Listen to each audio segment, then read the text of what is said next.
Ketemu lagi dengan Ibu Vina. Kita akan bersama lagi dalam pembelajaran IPS untuk kelas 8 semester ganjil tentang bab ASEAN, tepatnya mengenai interaksi antar negara ASEAN. Siap ya anak-anak? Siap untuk belajar? Yuk kita belajar sama-sama.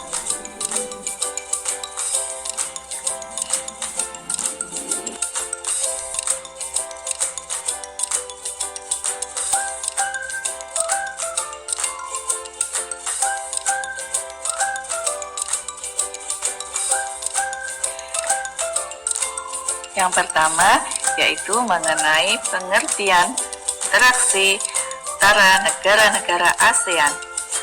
Pada kelas 1 dulu kalian tentunya, kelas 7 ya sekarang. Oke, kelas 7 dulu kalian tentunya sudah mempelajari tentang interaksi. Dimana interaksi artinya apa anak-anak? Iya, interaksi artinya hubungan. Hubungan antar negara ASEAN semakin diperlukan seiring dengan munculnya berbagai macam-macam kebutuhan yang berbeda-beda dari tiap-tiap negara anggota. Kebutuhan sosial, politik, ekonomi, maupun bidang lainnya menuntut suatu negara untuk berperan aktif dalam melakukan kerjasama antar negara ataupun dengan dunia internasional.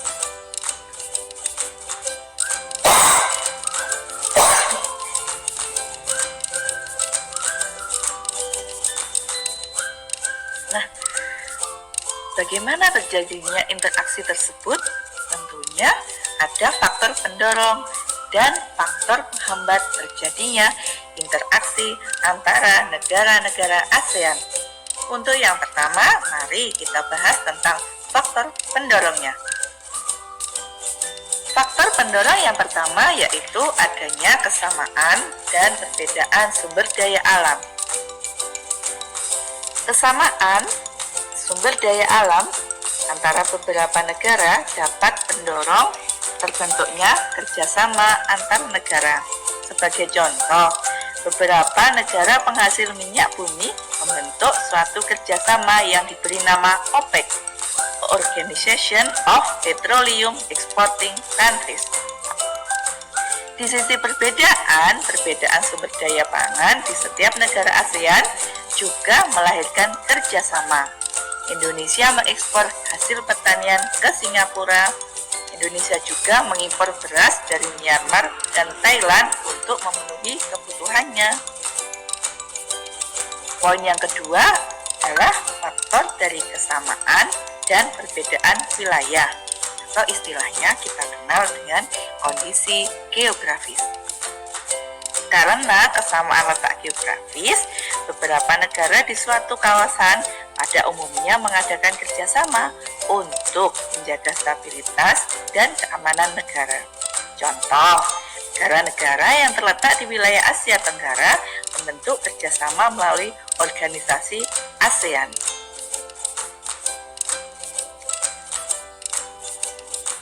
Nah, tadi yang kita bahas adalah faktor pendorong. Sekarang kita ke faktor penghambat terjadinya interaksi antar negara-negara ASEAN. Nah, apa sih kira-kira yang menghambat? Nah, ini dia. Ada 4 faktor penghambat terjadinya interaksi antar negara-negara ASEAN. 1. Perbedaan ideologi. Faktanya, saat ini hampir tidak ada negara ASEAN yang menutup diri dari kerjasama antar negara ASEAN.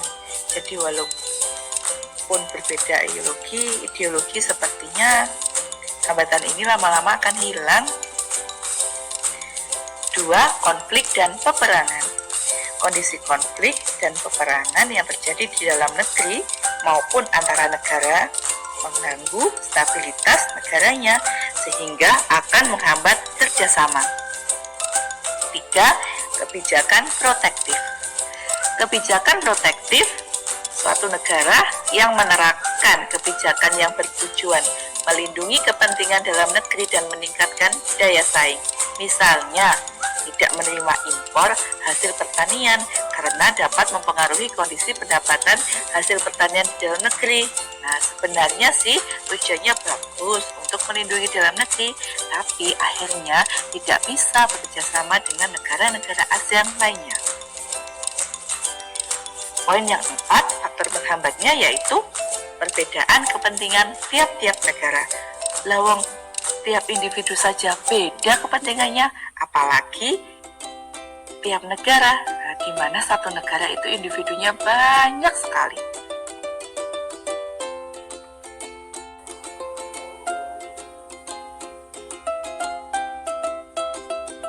Nah, kemudian bagaimana sih bentuk-bentuk kerjasama antar negara-negara ASEAN? Nah, ini dia. Ada 4 bidang kerjasama antar negara-negara anggota ASEAN. Yang pertama, bidang sosial budaya. 2, bidang politik dan keamanan. 3, bidang pendidikan. 4, bidang ekonomi.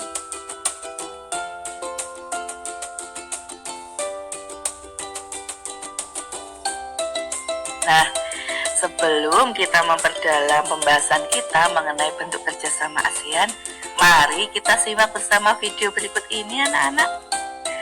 Di sini sudah Bu Vina cantumkan link YouTube-nya. Mari kita klik, lalu kita tonton bersama-sama apa sih ini isinya. Nah, tentunya video ini akan berkaitan dengan bentuk kerjasama ASEAN. Yuk kita simak bersama-sama.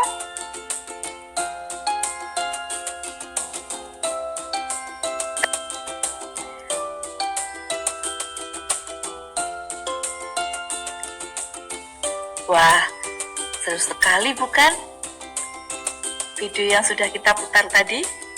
Nah, itu ada kaitannya dengan salah satu bidang kerjasama ASEAN. Oke, agar untuk menambah pengetahuan kalian mengenai kerjasama ASEAN di berbagai bidang, mari kita bahas masing-masing bidang kerjasama ASEAN. Yang pertama yaitu kerjasama ASEAN di bidang sosial budaya. Apa saja bentuknya?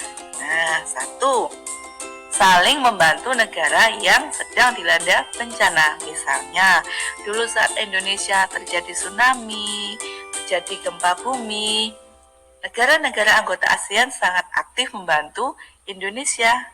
Nah, karena merasa sama-sama sebagai anggota ASEAN harus berempati, harus bersimpati. Wah, salut sekali ya, perilaku yang terpuji.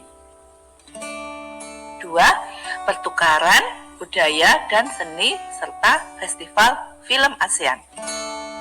Wah, festival film keren ya. 3, penyelenggaraan pesta olahraga setiap 2 tahun sekali melalui SEA Games. Nah, ini dia. Ini yang berkaitan dengan video yang sudah diputar tadi. Nah, pertandingan volinya seru kan? Sama kan dengan kesukaan kalian di sini? Nah, keunggulan SMP Sekar ini adalah di voli ya. Nah, itu tadi videonya adalah tentang salah satu olahraga yang dipertandingkan di SEA Games, yaitu voli. Itu bagian dari kerjasama ASEAN di bidang sosial dan budaya.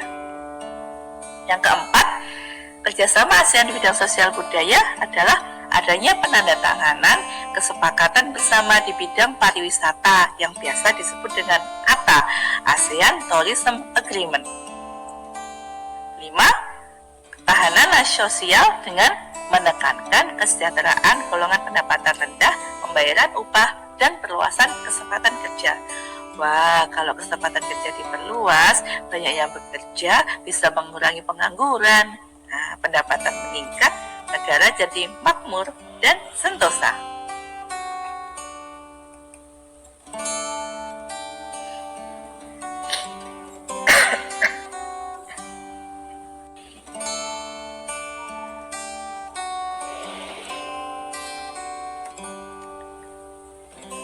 Kerjasama yang kedua adalah kerjasama ASEAN di bidang politik dan keamanan. Nah, apa saja bentuknya? Contohnya, 1. Traktat Bantuan Hukum Timbal Balik di Bidang Pidana atau Treaty on Mutual Assistance in Criminal Matters (MLAT). 2. Konvensi ASEAN tentang Pemberantasan Terorisme, ASEAN Convention on Counter-Terrorism (ACCT).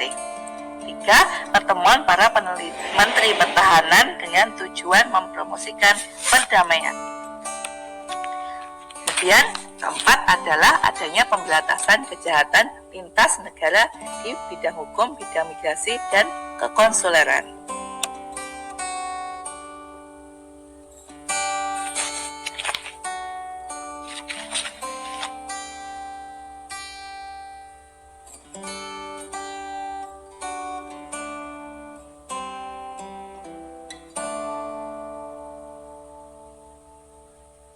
Kerjasama berikutnya adalah kerjasama ASEAN di bidang pendidikan.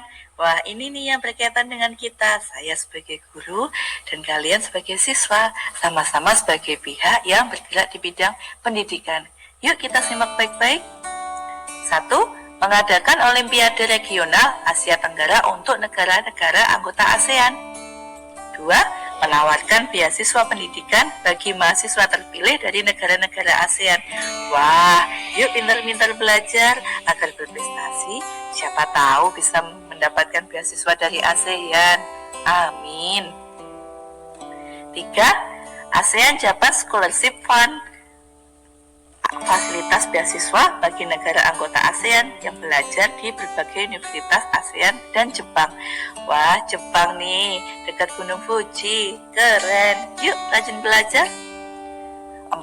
Program ASEAN EU Cooperation and Scholarship Day memberikan beasiswa pada negara anggota ASEAN untuk pendidikan di Eropa, khususnya pendidikan tinggi. Wah, keren lagi nih, berpendidikan di benua biru. 5. Ada ATC yang merupakan bentuk pertemuan guru-guru negara anggota ASEAN. Dan 6. Adanya penyelenggaraan Olimpiade dalam bidang pendidikan, misalnya Olimpiade Sains atau OSN tahun 2015 oleh Pertamina. Kemudian ada AUN yang bertujuan untuk meningkatkan kualitas perguruan tinggi untuk mencapai internasionalisasi pendidikan. Jadi pendidikan ASEAN ini menuju internasionalisasi.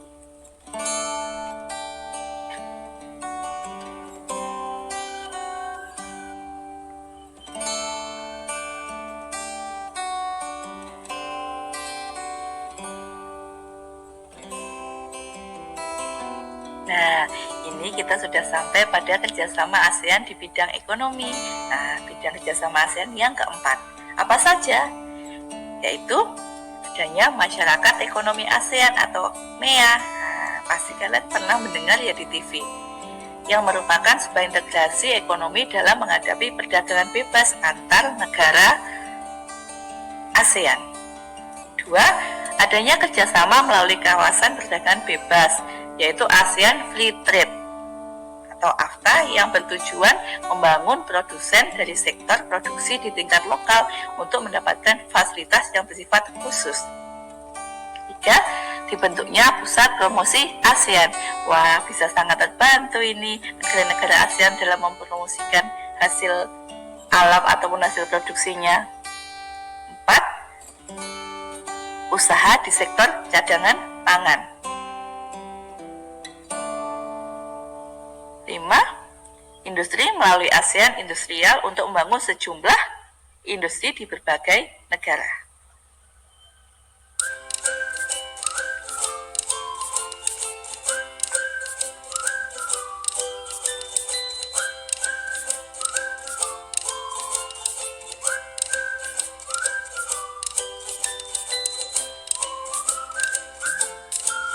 Wah, tak terasa ya, semua materi sudah saya sampaikan, sudah Bu Vina sampaikan sampai habis.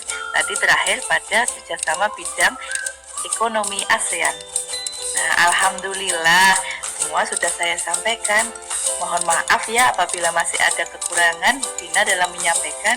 Nah, untuk memperdalam kalian dalam pembahasan materi ini, silahkan kalian bisa belajar dari berbagai sumber mengenai interaksi antar negara ASEAN dan bentuk-bentuk kerjasama ASEAN. Bisa dari buku paket, buku modul mendamping, searching di Google, menonton berbagai bentuk kerjasama di video YouTube. Nah, saran saya selalulah semangat belajar untuk menjadi generasi penerus bangsa yang cemerlang. Cukup sekian dulu ya anak-anak. Semoga ilmu yang kita pelajari hari ini bermanfaat bagi kita semua. Mohon maaf atas segala kekurangan. Wassalamualaikum warahmatullahi wabarakatuh. Terima kasih. Thank you. Dadah.